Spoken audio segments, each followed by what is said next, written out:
il ne nous est donné de connaître qu'une faible partie des événements qui doivent avoir une influence quelconque sur notre destinée. Mais il en est d'autres qui passent à côté de nous sans que nous ayons conscience de leur proximité, qui nous touchent de près, sans qu'ils aient cependant aucune action sur notre vie, et sans même révéler leur approche par le reflet d'aucune lueur, ni la projection d'aucune ombre sur le miroir de notre entendement. La vie serait trop pleine de crainte ou d'espérance, de joie ou de désenchantement, si nous connaissions toutes les vicissitudes de notre fortune. Nous n'aurions plus un instant de tranquillité. Je vais raconter une heure de la vie de David Swann pour servir de développement à cette proposition. Nous n'avons rien d'intéressant à dire sur son compte jusqu'au jour où nous le rencontrons, à l'âge de 20 ans, sur la route qui conduit de son hameau natal à Boston, où son oncle, un humble mercier, devait le placer derrière son comptoir en qualité de commis. Qu'il suffise au lecteur d'apprendre que David appartenait à une honorable famille du New Hampshire et qu'il possédait une instruction telle qu'on la peut recevoir dans une école de village, mais perfectionnée cependant par un séjour d'une année au collège de Gilmanton. Après avoir marché depuis l'aube, on était en été, il se trouva vers midi tellement fatigué qu'il résolut de chercher un abri sous le premier ombrage venu pour y attendre le passage de la voiture publique. Précisément, il aperçut un bouquet d'érables qui lui sembla planté tout exprès pour lui. C'était un berceau de verdure, au milieu duquel on voyait sourdre un ruisseau dont l'onde était si pure qu'on aurait pu croire que jamais elle n'avait été seulement altérée par le contact d'une lèvre humaine. Vierge ou non, David Swann étancha sa soif dans cette eau si fraîche. Puis, improvisant un oreiller avec un petit paquet de hardes qui formait tout son bagage, il s'étendit auprès de l'orifice même de la source. Ainsi placé à l'abri des rayons du soleil, le gazon parut à notre voyageur une couche plus molle que le duvet. L'eau murmurait délicieusement à son oreille, les branches d'érable en s'agitant l'éventaient doucement. Il ferma les yeux, puis tomba dans un profond sommeil que vinrent sans doute égayer des songes légers. Mais c'est d'événements très réels et non pas de songes que nous allons nous occuper.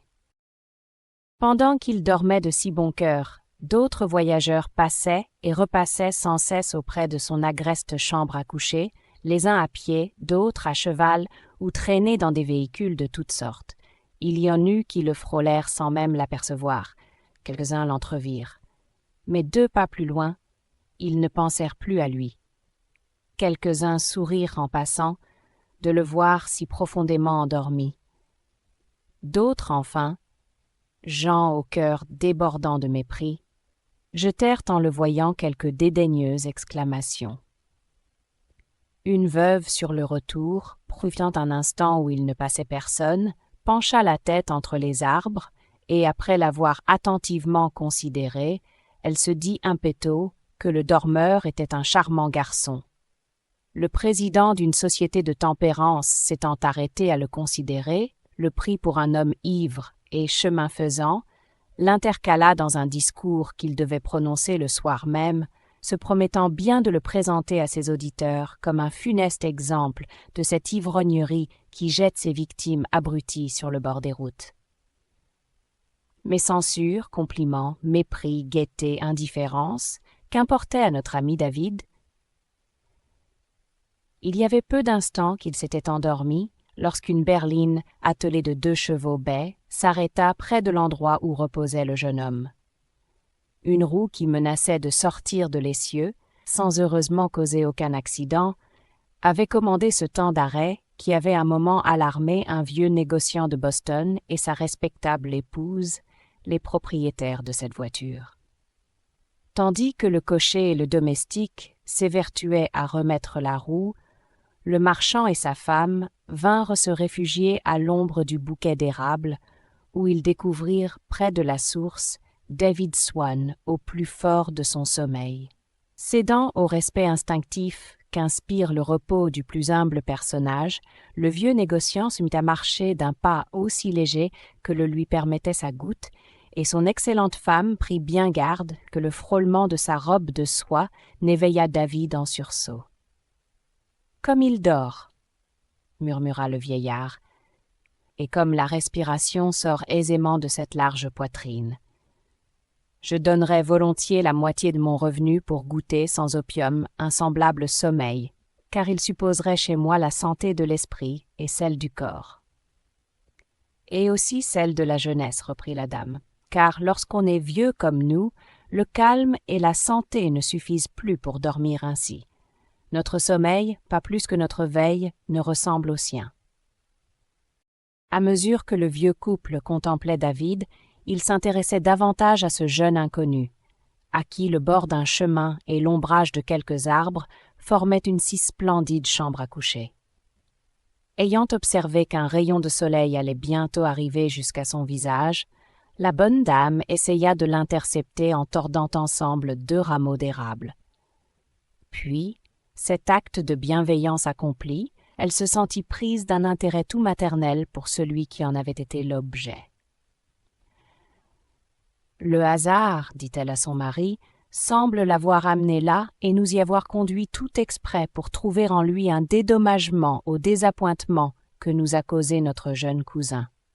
Il me semble, ajouta-t-elle en soupirant, qu'il ressemble à notre pauvre Henri. Voulez-vous que nous l'éveillions ? » « Mais pourquoi ?» répondit avec quelque hésitation le vieux négociant, « nous ne connaissons pas ce jeune homme. » Cet air ouvert, reprit sa femme toujours à voix basse, ce sommeil si paisible. Tandis qu'auprès de lui s'échangeaient des chuchotements, le cœur de David n'accélérait point ses battements. Sa respiration restait égale et douce, et sa physionomie ne trahissait aucune émotion. Et cependant, penché vers le dormeur, la fortune entr'ouvrait la main pour laisser tomber sur lui ses précieuses faveurs. Le vieux négociant avait perdu son fils unique et n'avait plus d'autre héritier qu'un parent éloigné, dont il n'avait pas sujet d'être satisfait. Dans une pareille occurrence, les gens riches font souvent des choses moins raisonnables que de prendre un moment la place du destin et de dire à un jeune homme endormi dans la pauvreté « Réveille-toi dans l'opulence ». « Voulez-vous que je l'éveille » répéta la dame d'une voix tendrement persuasive. « La voiture attend monsieur, dit le domestique en s'avançant. Les vieux époux tressaillirent, rougirent et s'éloignèrent à la hâte, s'étonnant en eux-mêmes d'avoir été sur le point de faire une action si ridicule. Le vieux négociant se plongea dans le fond de sa berline et se mit, chemin faisant, à rêver au plan d'un asile modèle pour les commerçants ruinés. Durant ce temps, David continuait tranquillement sa sieste. La berline n'avait pas encore eu le temps d'achever son premier mille, lorsque survint une ravissante jeune fille dont le pas léger semblait à l'unisson de son petit cœur. Il n'y a rien d'indiscret à supposer que cette démarche sautillante fit se dénouer sa jarretière. Sentant glisser le ruban de soie, en supposant qu'il fût de cette étoffe, la jeune étourdie se dirigea vers le bouquet d'érable pour remédier à ce léger accident. Qui aperçut-elle ? David endormi. Elle devint toute rose à l'idée de s'être ainsi introduite dans l'alcôve d'un jeune homme, surtout pour un pareil motif.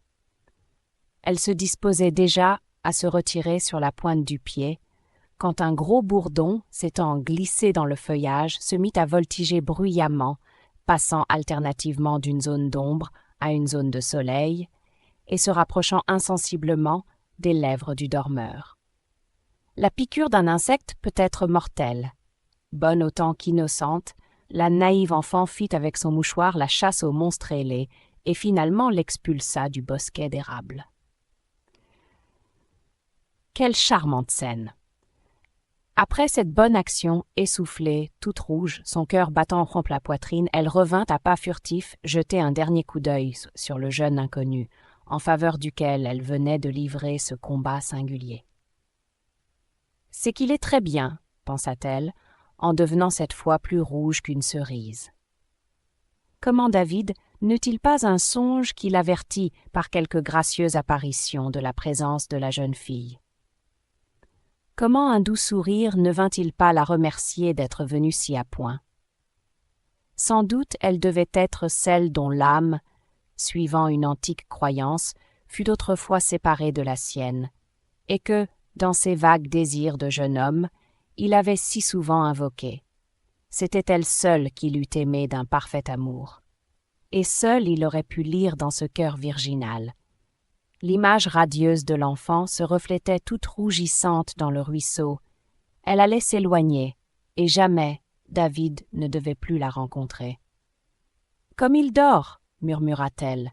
Elle s'éloigna pourtant, mais d'un pas moins léger qu'auparavant. Le père de cette jeune fille était un gros marchand des environs, qui cherchait justement alors un commis tel que David Swan. Si le jeune homme eût lié connaissance avec la jolie enfant sur le bord du chemin, il fût devenu le commis du marchand, auquel il eût probablement succédé en qualité de gendre. Ainsi la fortune, sous sa forme la plus gracieuse, venait encore de s'approcher si près de lui que sa tunique avait dû le frôler, et cependant il l'ignora toujours. La jeune fille ne devait pas être loin lorsque deux hommes quittèrent le chemin pour entrer, à leur tour, dans le bosquet d'érables. Ils avaient tous deux de mauvaises figures que rendaient plus sinistres encore leurs bonnets enfoncés jusqu'aux yeux. Leurs habits, sales et déguenillés, avaient dû être jadis élégants. Ces deux coquins gagnaient leur vie par les moyens les moins délicats. Mais pour le moment, en attendant que le sort leur envoyât quelque aubaine, ils venaient sous les arbres jouer le profit de leur dernière affaire. En apercevant David endormi, l'un des vauriens dit à l'autre « Psst, vois-tu ce paquet qui lui sert d'oreiller ?» Le brigand répondit par un signe affirmatif, avec un clignement de l'œil non moins significatif. « Je gagerais une bouteille de gin, » reprit le premier, que ce garçon doit avoir serré dans son sac une bourse rondelette ou un portefeuille, peut-être même tous les deux, à moins cependant qu'il n'ait mis son argent dans la poche de son pantalon. « Mais s'il s'éveille, » dit l'autre. Son compagnon entr'ouvrit son gilet et lui montra du doigt le manche d'un poignard. « C'est bien. » Ils s'approchèrent alors de David, et pendant que l'un tenait l'arme meurtrière sur sa poitrine, le second se mit en devoir de fouiller dans le paquet qui soutenait la tête du jeune homme. Les figures des deux coquins, sombres, pâles, à l'idée du crime qu'ils allaient probablement commettre, étaient devenues tellement odieuses que si leur victime se fût réveillée dans cet instant, elle eût cru voir deux démons. Mais David n'avait jamais paru plus calme, alors même que tout enfant il reposait dans le giron maternel. « Il faut que j'enlève le paquet, » fit un des voleurs. « S'il fait un mouvement, je frappe, » dit l'autre. Au même instant, un gros chien survint en bondissant dans le bosquet, alla flairer les brigands, puis le dormeur, et finalement se mit à la paire à longs traits l'eau de la source. « Rien à faire, » reprit l'un des deux hommes. « Le maître du chien ne peut être loin. »« Alors, buvons un coup et décampons, » répondit l'autre. Celui qui tenait le poignard cacha son arme dans une large poche d'où il tira une sorte de pistolet, nom de ceux qui tuent. C'était un flacon rempli de liqueur, avec un bouchon d'étain vissé sur le goulot. Tour à tour chacun le colla à ses lèvres, puis ils s'éloignèrent échangeant force quolibets sur leur crime avorté. Quelques instants après, ils ne pensaient plus à cette aventure. Ils ne se doutaient point que l'ange de mémoire avait inscrit déjà en caractère ineffaçable leur criminelle tentative pour porter contre eux au dernier jour un terrible témoignage. Quant à notre ami David, il continuait à dormir, ignorant que l'ombre de la mort s'était étendue sur lui. Cependant, son sommeil était moins profond. 1 heure de repos avait amplement réparé la fatigue du matin et rendu à ses membres appesantis leur élasticité primitive. Il commençait à se retourner, remuant les lèvres comme s'il parlait en songe, étendant un bras, une jambe, bref, se livrant à tous ces petits mouvements qui présagent un réveil prochain. Un bruit de roues qui s'approchait de plus en plus retentissant vint brusquer le dénouement. David se leva en sursaut et redevint subitement maître de ses idées. C'était la diligence. « Hé !» cria-t-il. « Avez-vous encore une place ?»« Oui, sur l'impériale. » David escalada lestement la voiture et se jucha sur la banquette. Le voilà donc roulant joyeusement vers Boston, sans jeter un regard à ce bosquet où, durant 1 heure, il avait été, sans s'en douter, le jouet du sort. Il ne savait pas que l'image de la fortune était venue se mirer dans l'onde limpide de la source. Il ne savait pas que le doux murmure des eaux s'était confondu avec les soupirs de l'amour. Il ignorait enfin que le spectre de la mort avait un instant menacé de les rougir de son sang. Et tout cela dans l'espace d'1 heure.